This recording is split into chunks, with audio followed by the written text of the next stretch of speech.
So we're going to take a look at the meaning of concatenating strings. So when concatenating strings, we're putting the value of several strings into one string value. So to demonstrate that, I'm going to start off by declaring a variable. So let's go const. Let's name the variable greet user. And we're going to give it the value of, hey, welcome to my website. And then we're going to declare a new variable. So const. We're going to name it, let's name this one username and give it the value. Okay, I can mention this one after myself. So let's go Arasto. So when concatenating strings, we're simply just putting multiple string values together.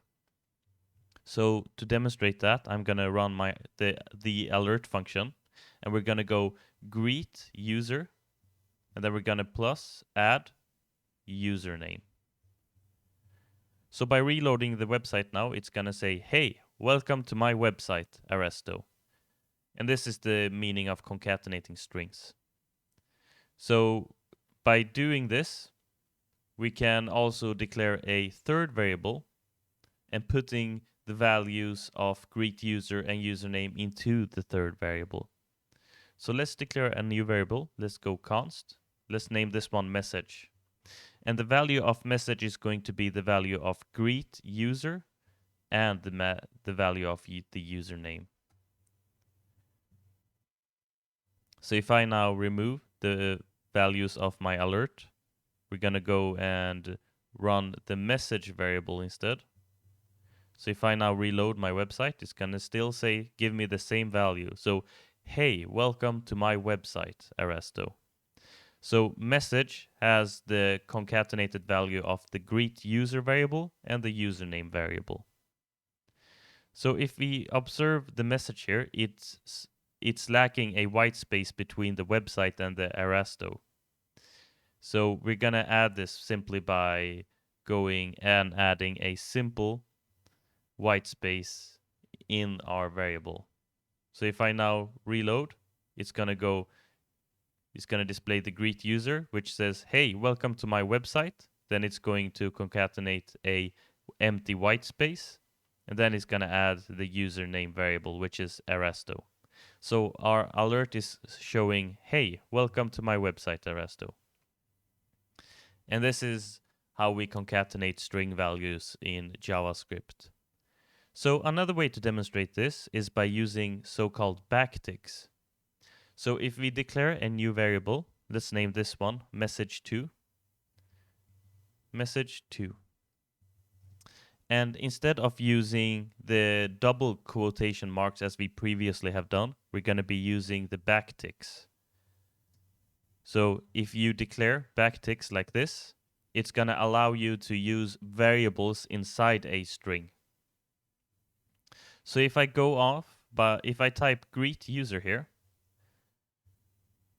referring to the variable on line 1, and in my alert, if I do display the variable value of message2 and reload my browser, it's going to say greet user. So this is a string that's showing us the value greet user, but what I want is that I want to refer to the variable greet user. So by doing this, we can add a dollar mark, and inside our greet user variable, we're going to add curly braces. So now it's referring with this syntax, we're now referring to the variable instead of displaying a string that shows greet user.